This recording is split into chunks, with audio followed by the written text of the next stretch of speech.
I've spent the last 6 years helping e-commerce brands grow their organic revenue and reduce their reliance on paid ads. And we've even won Best SEO Campaign at the Northern Digital Awards 2026 for our work. So if you've got a Shopify store and your organic revenue just isn't growing, or you find yourself spending more money on paid ads every month just to keep things steady, don't worry, because I'm about to give you a full SEO optimization guide you can use step by step. So in this video, we'll cover how to do keyword research, how to optimize your collection and product pages, the exact technical foundations you need to have in place specifically for Shopify, and what you can expect in terms of results and timelines. Let's get into it. Keyword research for Shopify. The first thing to understand before you touch anything on your Shopify store is that not all your pages should be targeting the same type of search. Shopify stores have two fundamentally different types of pages: collection pages and product pages. Each one serves a completely different intent, and if you try to optimize them the same way, you end up with a site structure where your own pages compete against each other, and Google has no clear signal about which one to rank. This is one of the most common reasons Shopify stores plateau. They have content and products, but the structure underneath is pulling in opposite directions. Let's start with collection pages. These should be targeting category level searches. Someone searching for women's running shoes or industrial cleaning equipment is in browsing mode. They know the type of product that they want, but they haven't settled on a specific item yet. That is the intent a collection page is designed to serve. And it's why these pages tend to attract significantly higher search volumes than individual product pages. Getting your collection pages right is where most of your traffic potentially actually sits. So this is where your keyword research effort should be concentrated. Product pages, on the other hand, need to target specific high intent searches. Someone searching for a specific product name, a model number, or very detailed description is much closer to making a purchase. That is a completely different mindset to someone browsing a category. These pages need to be the clearest and most complete answer to that specific query. And this is important. Don't try to get a product page to rank for a broad category term. It's not what that page is built for, and you'll end up fighting against your own collection pages for the same search, which means neither performs as well as it should. Now, the practical starting point for doing this well is thinking about how your customers actually search, not how you label things internally. This sounds simple, but it's where a lot of stores go wrong. The terminology a store owner uses for their products and categories is often different from what a buyer actually types into Google. When we worked with one of our clients, Manage at Home, a large online retailer, on their Shopify Plus migration, one of the core structural changes we made was remapping product relationships to match how customers actually search, rather than how the products had been organized historically inside the business. That shift in structure had a direct impact on how the pages performed after launch, because Google could finally match the right page to the right search. Now, to understand keyword targeting in a bit more detail, I'm going to run through one of the most popular brands that has a store on Shopify. Now, the brand in question is Gymshark, and I'm going to run through exactly how they've approached keyword targeting from a page to page level. As you can see, it's quite a visual brand, so they've led in with a lot of imagery. See, there's a lot of good looking people wearing some gym clothing, so naturally that's the kind of category I would expect as the main term on the homepage. Okay, so as you scroll further down, you've got quite a bit of text. Now, I'm assuming this is what they've used to optimize the key headings. So that's the H1 inspected. So now we've got the head term. So I'm just going to go and type in gym clothes, and as you can see, there's a number of ads that show up. Unfortunately, this is the state of SEO. They actually appear number one, so they're doing a really good job, and there's some other brands that appear, and as you can see, the top 3 brands all have the homepage targeting that query. So from a targeting perspective, I know that this website is optimized for this particular search query in terms of a correct structure, in terms of the main target keyword, or let's say the topical keyword that they want to go for, the head term. Now, as we go deeper into the site, I want to go through the rest of the structure and see how they've built this out. If we go to the women category, as you can see, these are the top level categories here. And very similar kind of structure to the homepage, very visual, product first, which makes sense. You know, they're trying to go for conversions, and SEO is kind of the secondary goal for them as a brand in terms of the visual hierarchy. You can see that the H1 here is women's gym and workout clothes. Right, so let's validate that. As you can see, Google's autocomplete shows some variations of that main term. So workout clothes for women, men, sale, etc. There's quite a few. So if they're going after this query, can see there's a number of brands that show up. These are the ads. Let's hide those. So they appear number one for that as well. So they're doing a really good job from a targeting perspective. This kind of translates through to individual product pages as well, I assume. So let's go to a specific product that could be quite trendy. Let's go for, let's see, running jackets. Actually, let's go for a bit broader. Let's say lightweight windbreaker. So that's a product term. Let's see what kind of queries come up. And you can see there's a few pages that come up. ASOS is a really popular brand. So Gymshark don't appear in the top search results. But as you can see, this looks like a category page, which is quite interesting. We can see here the other top pages.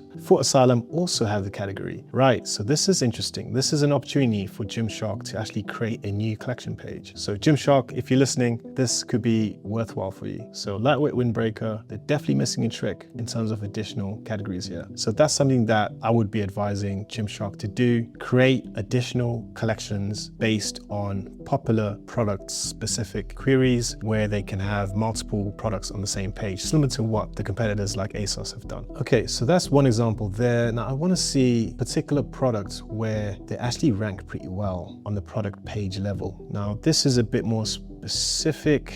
Power t-shirt, I don't know if that's even a thing, but we'll look at this one as well. So power t-shirt, as you can see, it looks like it's really popular, and it looks like Gymshark typically the main brand that does this. So I assume a lot of people will actually be searching for this, and obviously the product page appears. So something that's so specific or really popular for your brand, of course you'd want to have a product page addressing that. Now it is interesting that another competitor brand has actually tried to optimize for the same thing. So they're trying to steal some organic traffic from Gymshark by calling a similar product that they do. Now power t-shirt will probably have a lot of searches per month. Now in terms of search volume, this is something that I'll probably use a paid for tool like SEMrush to actually see what the search volume might be. Now going back to that example with power t-shirt, it's product specific, so there isn't going to be that much search volume when you look at third-party tools, paid for tools such as SEMrush. As you can see, Gymshark power t-shirt has actually got a lot more search volume than the broader power t-shirt term. That is quite typical when something is really a brand-led product. So that other brand is basically trying to siphon some of those sales away. And if somebody's maybe looking for a cheaper or maybe less attractive alternative to a power t-shirt and just stumble across that brand, then potentially they may actually purchase. Now I want to go back to that other example that we had at the category level. So lightweight windbreaker. So let's see if there's any search volume for that. Okay, so quite significant. So in the US, it is actually really popular. So if you are targeting more US customers, then the keyword variations per country matter a lot. So you kind of have to look at the demand at a country level as well as at a global level if you do have a very international or global brand. So lightweight windbreaker, there's actually a lot of search volume. Yeah, I definitely would recommend having a category page for this, looking at all the different pages that appear. That seem to be category pages. So that's definitely an opportunity where Gymshark could create a new collection based off this term. They already have one specific product. They probably have additional products that they could add into that collection. That's an example of how you could use these various tools.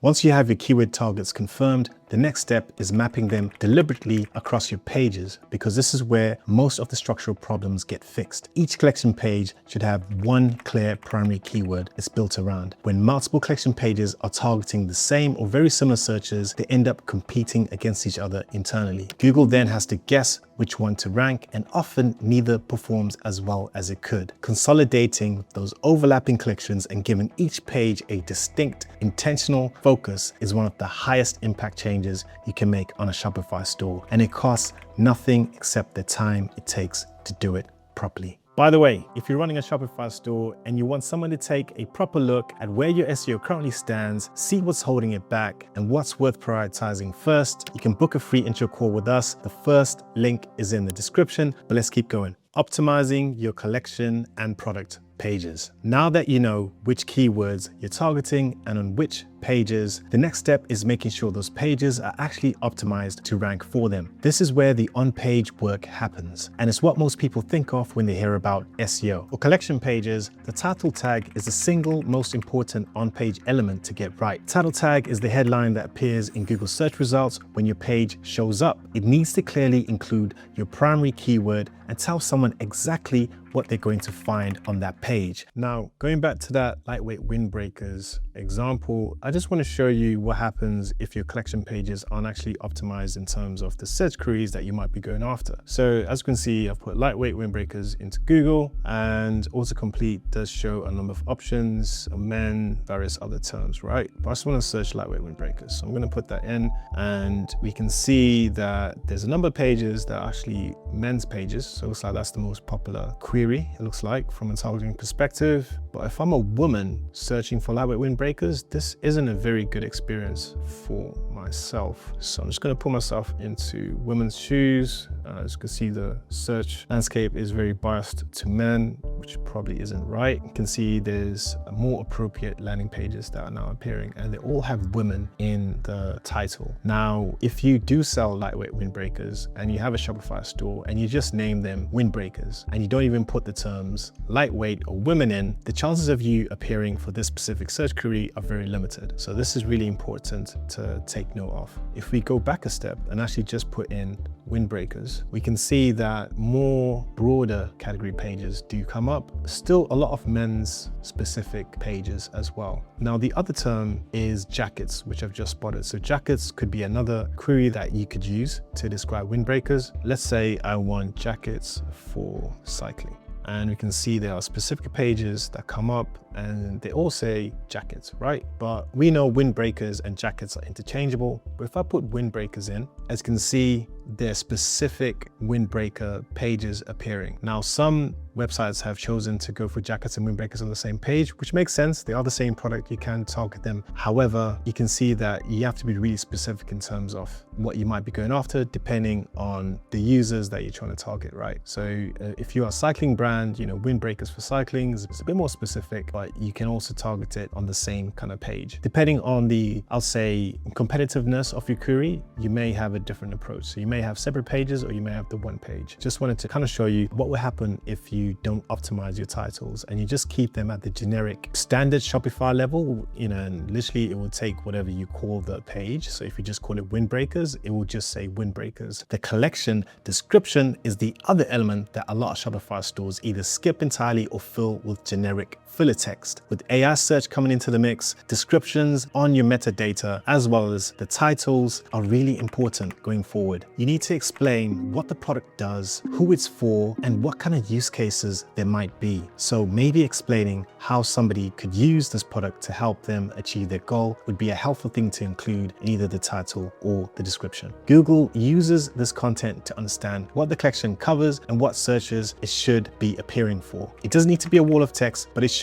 naturally include the language your customers use when they search. A useful way to think about it is to ask yourself what questions a buyer has before they start browsing. Whatever those questions are, address them at the top of the page. Now, one of the most common structural problems on Shopify stores is overlapping collections. This is especially common on larger catalogs. Categories have been added over time without a coherent plan behind them. When we supported Manage at Home in their move to Shopify Plus, consolidating overlapping collections and launching a cleaner taxonomy was one of the core pieces of structural work we did. After the migration, site-wide revenue was up 139% and shopping orders increased by 416%. The title tags alone didn't drive those results. It was the structural work underneath that made the difference. For product pages, the same on-page principles apply, but the execution is different. Your title tag should include the product name, of course, and any key descriptors that your buyers actually search for. The product description needs to give Google a clear understanding of what the product is and give a potential customer enough information to feel confident in making a buying decision. Then descriptions or descriptors copied directly from a supplier fail on both fronts. Moving on to faceted navigation and filters. These need careful handling on Shopify, especially on larger stores. When customers can filter by size, color, material, or price range, Shopify can generate a very large number of URL variations. Many of those filtered URLs don't need to be in Google's index. If they are, you can end up with hundreds or even thousands of near duplicate pages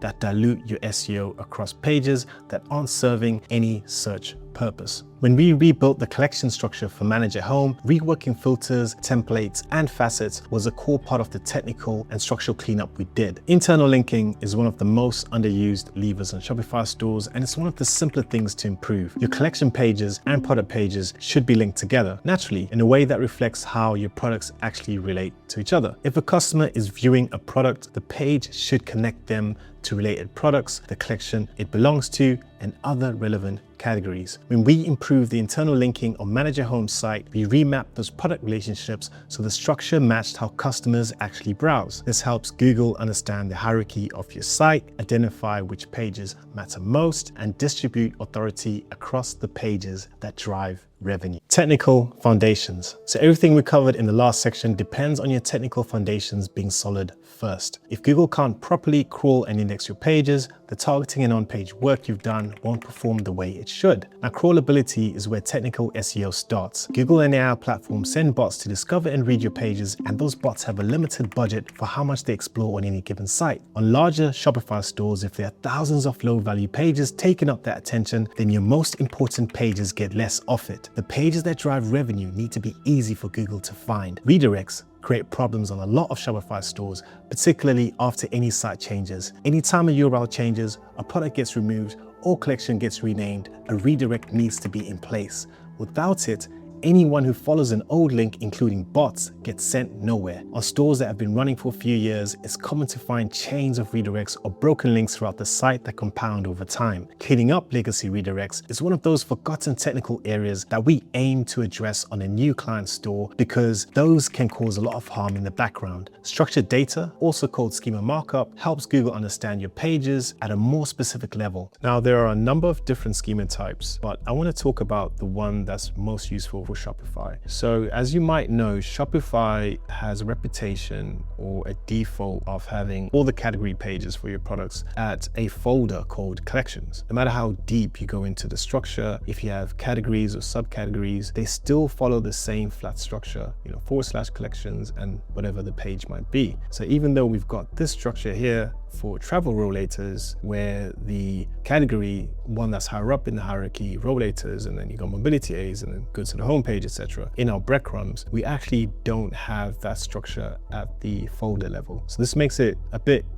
harder for Google to understand the structure of your page content or your website, your Shopify store in this particular example. Breadcrumb list schema is really important. Now, what this does, it actually allows for Google or any bots crawling the site to understand how your website is structured. So we've got travel rollators on this particular page, and we can see the hierarchy, rollators, and then before that mobility, and before that home page, which is exactly how we have it here. So this is a way in which you can show the relationship between subcategories and the main categories that follow above in terms of the hierarchy. This also translates to the product level. I want to show you how powerful breadcrumb schema is, or breadcrumb list structured data. And what we've also done at the product level is add breadcrumb lists, so you can see the relationship between this particular rollator, and we can see that this is a 4-wheel walker, it's got 4 wheels, and we can see the associated main category that's in, which is rollators. Now that relationship is also going to show within here. Just go to breadcrumbs for a second. You can kind of see the relationship, right? So 4-wheel walkers is the subcategory that we put it in, and that is the product there, X-fold rollator. Now there are other really important schema types that you want to take note of at the product level. This is where schema is really powerful for Shopify or e-commerce stores in general. So product snippets, now these would have things like the SKU number, the brand. Some people do search by brand, so this is particularly important. The aggregate rating, if you've collected any reviews, and the reviews themselves, and the content within that. And then you've also got things like contact information. So that's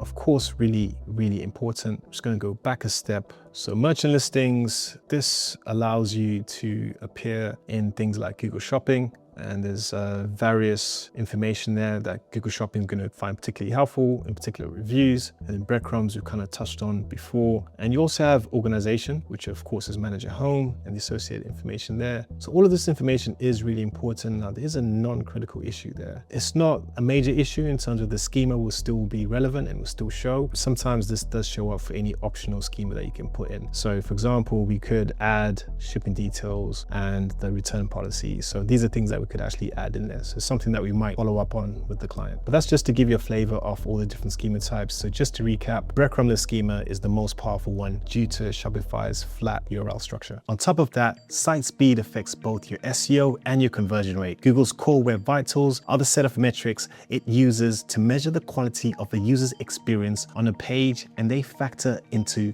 visibility. Google Search Console is the free tool that shows you how Google currently sees your Shopify store, and this should be set up and verified before you do anything else. It allows you to see which pages are being indexed, which ones have errors, which search queries your pages are appearing for, and how your average position is changing over time. Setting realistic expectations. At this point, you've got the full picture of what to work on, but before you start implementing, I want to give you an honest picture of what to expect as far as results go. SEO on Shopify isn't instant, and it doesn't follow a neat, predictable curve, but when you build it properly and consistently, it compounds. Ranking number one doesn't mean what a lot of people assume it means. For competitive head terms in your category, getting consistent first page visibility can take months of sustained work, sometimes years. For more specific, lower competition searches that your buyers are actively using, you can start seeing movement much sooner. This is why keyword selection at the start matters as much as it does. Now, traffic volume alone is a misleading measure of whether SEO is working. We've worked on projects where overall organic traffic declined, but revenue grew. For one e-commerce brand we worked with, organic revenue grew by around 53% year on year, with half the ad spend after we went back and fixed fundamentals. However, the organic clicks saw a significant decline due to AI overviews impacting their blog traffic. On the flip side, if your sessions are growing but revenue isn't, then that's not really a traffic problem, that's more a foundation problem, and you need to go back to your strategy and separate commercial results from broader traffic metrics. So if you're running a Shopify store and want help putting a proper SEO strategy together, one that actually brings in new customers consistently and reduces your dependency on paid ads, you can book a free intro call with us by clicking the first link in the description. On that call, we'll take a look at where your SEO stands right now, what's holding it back, and what the right priorities are for your specific situation. Again, that will be the first link below this video. And if you want to get past any learning curve you might currently be experiencing with the SEO, then check out this video next.